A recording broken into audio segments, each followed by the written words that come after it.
Kamusta guys? Nanonood kayo ng The News Listener. Ako po, si Angelo. At pag-usapan natin tong post galing sa Philstar ay kung saan na fake news na naman si Senator Risa Ontiveros. Now, ang ginagamit ng mga propagandistang mga DDS ay itong si Ella, okay? Yung tennis superstar ng Pilipinas. At ginagamit nila na pang atake kay Senator Risa. Eh, yung tao mismo, si Ella, eh wala namang ginagawang any post against Senator Risa. Okay?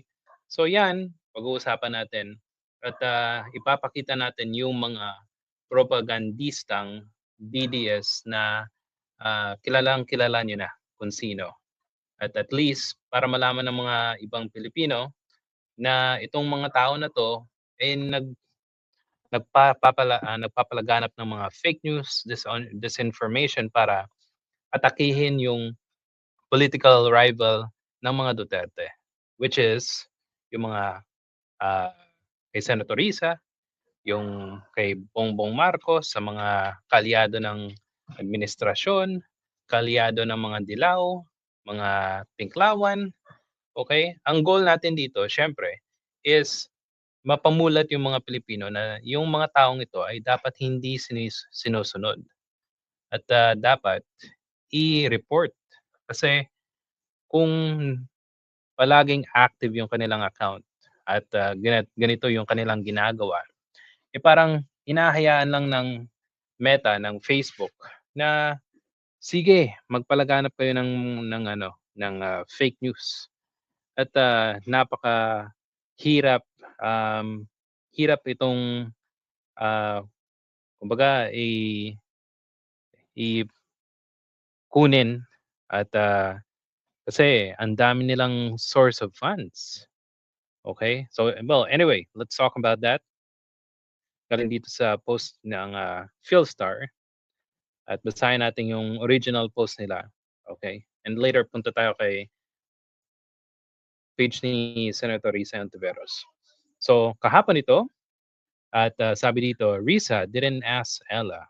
Viral false claims amplified by public figures that allege that Senator Risa Ontiveros asked tennis star Alex Ella to advocate for LGBT causes. So former broadcasters Jay Sonsa, okay, alam niyo na, yung partner ni Mel Tiangco nung unang panahon. Nag-post siya noong Wednesday, April 1st, garnering over 20,000 reactions and 3,400 comments, 1,600 share.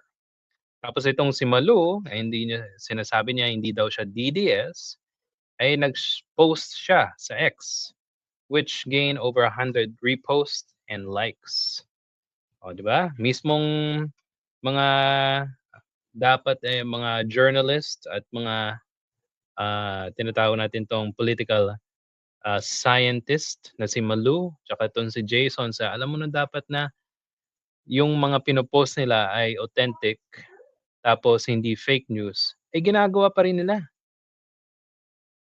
Pa? Anong katarantaduhan 'tong ginagawa nila at hindi pa sila nahihiya na ito yung ginagawa nila. Halos yung mga kakampi nila ay puro fake news para yung political capital ng isang tao ay bumaba sa mga ganitong post kasi ang dami nilang mga followers at siyempre yung mga DDS. At siyempre yung mga pumupondo sa mga tao na 'to, eh, meron din silang troll farm, okay?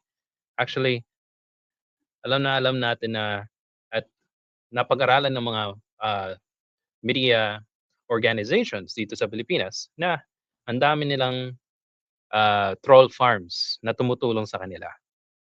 Okay, now ayon dito, punta tayo sa Facebook post ni ano, 'yan. So yung mga notable personalities katulad ni Jason at saka ni Malu Tequila, siyempre kung madami yung kanilang mga followers, okay, puwede nilang itong i-share at magmu-multiply 'yan, 'di ba?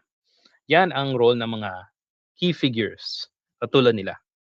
Kasi 'pag na na-spread nila, it can spread to thousands or even millions of, DDS followers. At ang masaklap dito, yung mga hindi kasali sa mga DDS na kulto, eh, madadamay. Kung ang mga tao ay hindi gaano kabusisi sa check ng information or facts, puwede silang maniwala sa mga ganitong post, okey? So ito, punta tayo sa page ni Senator Risa, 'yan, kitang-kita niyo, post ni Jason tsaka ni Malu. So if they're doing this, that means they're attacking, her personally at, ginamit pa yung isang tao. Imagine ninyo. Oh, isa pa, ito, si Jing Paras, bata 'to ni Duterte. 'Yan, nasiraan ang ulong ito dahil sa pagkadesperado niyang maging pangulo ay dahil kulelat, et cetera, et cetera. Ang mahirap ang hirap dito kay Jim Paras, eh, ang tanda niya na naniniwala pa siya sa mga AI generated post. Eh, dapat dito 'yan, dapat merong ah, mass report para ma-delete or ma-warningan or ma-suspend ng yung account nila, 'di ba? Ano pa? So, punta tayo dito sa ito, ang dami ditong umaatake. Basta kalaban ng mga Duterte, 'yun ang ginagawa nila. 'Yan. Oh, halos, AI post, 'yan, na dapat i-report. Sila rin ang nagloloko sa kanilang mga sarili, at yung mga, ah, kakampi nilang mga DDS. 'Yan, okey. I think wala na. Ito pa, 'yan. Oh, ito yung original, pero gumawa pa ng AI itong mga tao na 'to. Oh, dapat dapat makita ng mga Pilipino kung ano ang role ng mga propagandist na 'to. Now, if we're talking about propagandista, okay? Sila po yung mga taong nagke-create ng propaganda, yung false information, most of it, at manipulated, information para malihis yung opinyon ng publiko sa mga taong inaatake ng mga DDS propagandist, okay? So ang role nila or ang kanilang mga, intent is to change how the people feel about this person. Okay, so gumagawa sila ng post na hindi naman totoo. Kumbaga instead of providing positive, they will change that to negative, okay? At ang sa Facebook, ang mahirap kasi, eh, walang walang ginagawa yung Meta dito sa, grabe na na false information, disinformation dito sa Pilipinas, okay? Yan. Anyway, guys, if you want to check more, alam niyo naman na kung hindi po totoo yung, mga post at, puwede nating i-share para at least malaman yung mga alam ng mga tao na na yung mga pino-post sa online ay hindi naman totoo, at dapat yung mga tao inire-report yung mga false information para ma-remove sila sa sa public space natin sa online, okay? At, sana, eh, mawala na 'tong mga accounts ni Jason tapos ni Malo Tigila at si Jean Paras, yung kay Alvin, sino pa yung isa? Si Tio Moreno, 'di ba? Ang dadami nila.